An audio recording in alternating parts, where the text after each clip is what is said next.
আসসালামু আলাইকুম গাইস, কি অবস্থা সবার? সবাই কেমন আছো? আশা করি সবাই অনেক অনেক ভালো আছো। আর তোমাদের দোয়া আলহামদুলিল্লাহ আমি অনেক ভালো আছি। তো গাইস আজকে তো আমি পুরা হ্যাপি বা অনেক খুশি গাইস। আজকে শুক্রবার, অলরেডি জুমা নামাজ পড়ে বাসা থেকে বের এসে পড়ছি হলো যমুনা ফিউচার পার্কে। আর তোমরা অলরেডি বুঝতেই পারছো যে কিসের জন্য আসছি, যেহেতু ফোনের দোকানে এবং সামনে তোমরা দেখতে পারছো অর্ধেক খাওয়া আপেল। তো গাইস আমি ফাইনালি আইফোন নিয়ে নিলাম বলতে বলতে। তো আমরা তো গরিব ভাই, কোনো মতো এই মডেলটা নিলাম। তো ইনশাল্লাহ শুরু করছি, ভালো ভালো কিছু করি ইনশাল্লাহ, সামনে ভালো একটা ফোন নিব। তো এদিকে তো আব্বুর টাকাগুলো পেমেন্ট করছে। জাস্ট সত্যি কথা, যখন আইফোনটা হাতে নিবে এত ভালো একটা ফিল আসে যেটা বলার মতো না। এদিকে আব্বু এক গাবলা টাকা নিয়ে অলরেডি ওই লোকের কাছে দিয়ে দিতেছে। ভাই কতগুলো টাকা গুনতেছে ভাই, দেখেন একটু। তো যাই হোক, কিছু টাকা হাতে দিয়েছে আর বাইকগুলো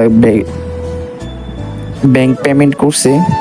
তো যাই হোক গাইস, যেহেতু আজকে ফোন নেওয়া হলো, ইনশাল্লাহ সামনে থেকে আরও কন্টিনিউ ভিডিও দেওয়ার চেষ্টা করব। সবাই ভালো থাকবা ইনশাল্লাহ, আবার দেখা হবে নেক্সট কোনো একটা ব্লগে। তো আল্লাহ হাফেজ।